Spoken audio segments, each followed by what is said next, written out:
बिस्मिल्लाहिर्रहमानिर्रहीम। हदीस नंबर 230। अल्लाहु अकबर।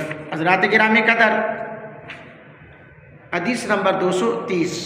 सूरतुल फातिहा का मुकाम नमाज में क्या है और इसके बगैर नमाज कामिल नहीं होती। ये जो बहुत सारे लोग इस चीज़ की दलील भी पेश करते हैं। हज़रत उबादा बिन सामित नबी अकरम सल्लल्लाहु अलैहि वसल्लम का ये फरमान नकल करते हैं, जो शख्स सूरह फातिहा नहीं पढ़ता उसकी नमाज कामिल नहीं होती। अल्लाहु अकबर। इमाम तिरमिज़ी इस हदीस को सही हदीस मनक़ूल करते हैं। अल्लाह।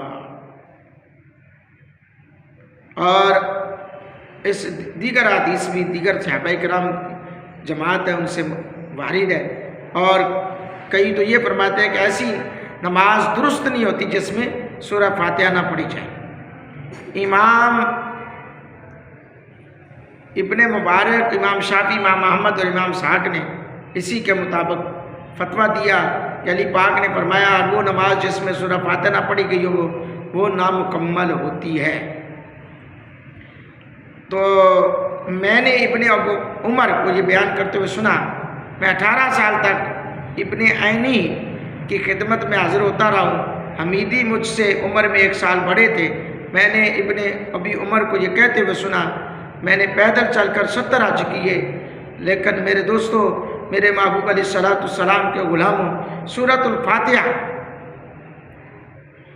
नमाज का सूरतुल फातिहा का नमाज से किस हैसियत से ताल्लुक़ है, इस बारे में आइमा किराम की राय आपके सामने रख रहा हूँ। हज़रत इमाम आज़म अबू हनीफ़ा रहमतुल्लाह अलैह का मौक़िफ़ है कि सूरह फातिहा नमाज का मुस्तकिल रुकन नहीं है, क्योंकि मुतलकन क़िराअत फ़र्ज़ है और सूरह फातिहा का पढ़ना वाजिब है। आपने अपने मौक़िफ़ पर दर्ज झैल दलाइल पेश किए। इरशाद रब्बानी है, फ़क़रो मा तयस्सर मिनल कुरान, कुरान से जो भी आसान मालूम होता हो तुम उसकी तिलावत करो। इस आयत में क़िराअत को फ़र्ज़ करार दिया गया और इस बात पर इजमा है कि खारिज नमाज तिलावत कुरान फ़र्ज़ ऐन नहीं, अलबत्ता हिफ्ज़ कुरान और मक़सद कुरान के उसूल के लिए तिलावत कुरान फ़र्ज़ किफ़ाया है। इस आयत में यह हुक्म कुरान की हर आयत को शामिल है। इसका मफ़हूम ये हुआ कि मुतलकन कुरान की किसी आयत का पढ़ना फ़र्ज़ है, जबकि सूरह फातिहा का पढ़ना वाजिब नहीं है। नंबर 2, हज़रत अबू हुरैरा रदियल्लाहु ताला अन्हु की रवायत है, एक दफ़ा हज़रत खल्लाद बिन राफ़ी रदियल्लाहु ताला अन्हु हुज़ूर अलैहिस्सलातु वस्सलाम की मौजूदगी में बड़ी उजलत से नमाज अदा की, तो आप सल्लल्लाहु अलैहि वसल्लम ने इन्हें नमाज का अदा करने का हुक्म दिया। उन्होंने दोबारा जल्दी जल्दी नमाज पढ़ी तो आपने फिर इन्हें नमाज दोहराने का हुक्म दिया। तीसरी बार भी ऐसा हुआ। आखिर उन्होंने बारगाह रिसालत में अर्ज़ की, या रसूल अल्लाह, मुझे नमाज पढ़ने का तरीका सिखा दे। आपने फरमाया कि मा तयस्सर मअका मिनल कुरान। अल्लाह। तो हज़रात गिरामी कदर, हज़रत अबू हुरैरा रज़ियल्लाहु ताला अन्हु इस हदीस से ये साबित होता है कि मुतलकन कुरान की फ़र्ज़ियत साबित होती है और इसका ताल्लुक़ भी दुखूल नमाज से या खारिज नमाज से हरगिज़ नहीं है। अल्लाहु अकबर। अहनाफ की तरफ से इमाम शाफ़ी रहमतुल्लाह अलैह के दलाइल का जवाब यूँ है। हज़रत उबादा बिन सामित रज़ियल्लाहु ताला अन्हु के जवाब ये है, यहाँ वजूद की नफ़ी नहीं है बल्कि कमाल की नफ़ी है। कुरान के हुक्म और ख़बर वाहिद दोनों पर अमल करने के लिए तत्बीक की सूरत यूँ पैदा की जाएगी, हुक्म कुरान फ़र्ज़ है और ख़बर वाहिद का हुक्म वाजिब।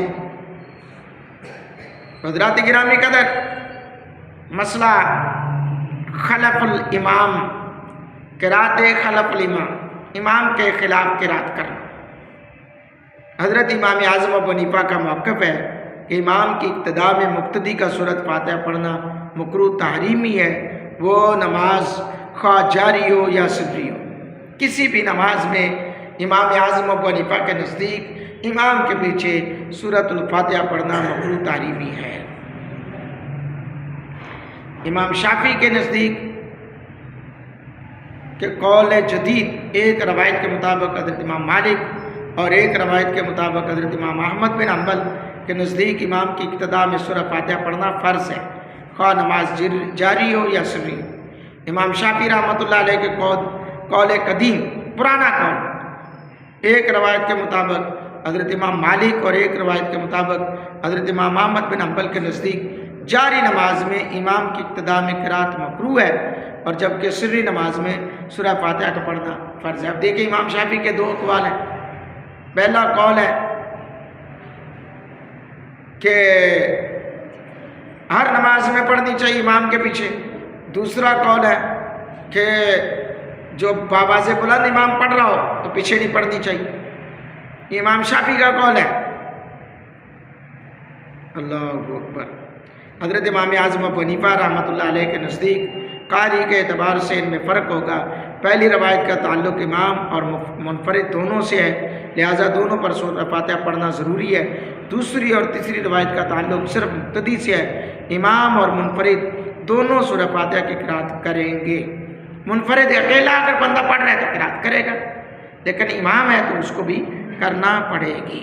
حضرات گرامی قدر، ان حدیث کی روشنی سے ہمیں بہت کچھ سیکھنے کو ملا ہے، اور اللہ رب العالمین کی بارگاہ میں دعا ہے اللہ کے پیارے محبوب کے دین متین کی سمجھ عطا فرمائے۔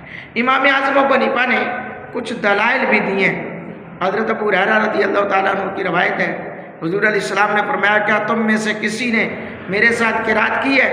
ایک صحابی نے عرض کی یا رسول اللہ ہاں۔ آپ نے فرمایا میں بھی کہہ رہا تھا کہ مجھ سے قرآن پڑھنے میں جھگڑا کیوں کیا جا رہا ہے؟ لوگ آپ صلی اللہ علیہ وسلم کے ساتھ قرات سے باز آ گئے جن نمازوں میں آپ صلی اللہ علیہ وسلم جاری قرات کرتے تھے۔ دوسرا جواب حضور علیہ السلام کا یوں فرمانا کہ میں بھی کہہ رہا تھا کہ مجھ سے قرآن کے معاملے میں جھگڑا کیوں کیا جا رہا ہے، یعنی قرات کرنا امام کا منصب ہے، اس میں رکاوٹ ڈالنا اس کے فرض منصبی میں مداخلت جو ناقابل برداشت ہے۔ تیسرا جواب نبی پاک صلی اللہ علیہ وسلم کی اقتداء میں جتنے لوگ نماز پڑھ رہے تھے ان میں سے صرف ایک شخص نے بلند آواز سے قرات کی تھی، جبکہ باقی تمام صحابہ بالکل خاموش تھے۔ اگر امام کی اقتداء میں نماز پڑھنے والے کا قرات کرنا فرض ہوتا تو تمام صحابہ کرام فرض کے تارک ہو گئے، تو ایسا کرنا ناممکن تھا، ایسا ناممکن ہے۔ اللہ اکبر۔ حضرات گرامی قدر، میرے محبوب علیہ السلام کے غلاموں، پتہ چلا فقہ حنفیہ جو ہے اس پر جو قائم ہے انہیں قائم رہنا چاہیے، وہ کامیاب ترین ہے۔ اللہ پاک ہم سب کو نبی رحمت صلی اللہ علیہ وسلم کے دین حنیف کی صحیح سمجھ عطا فرمائے، آمین۔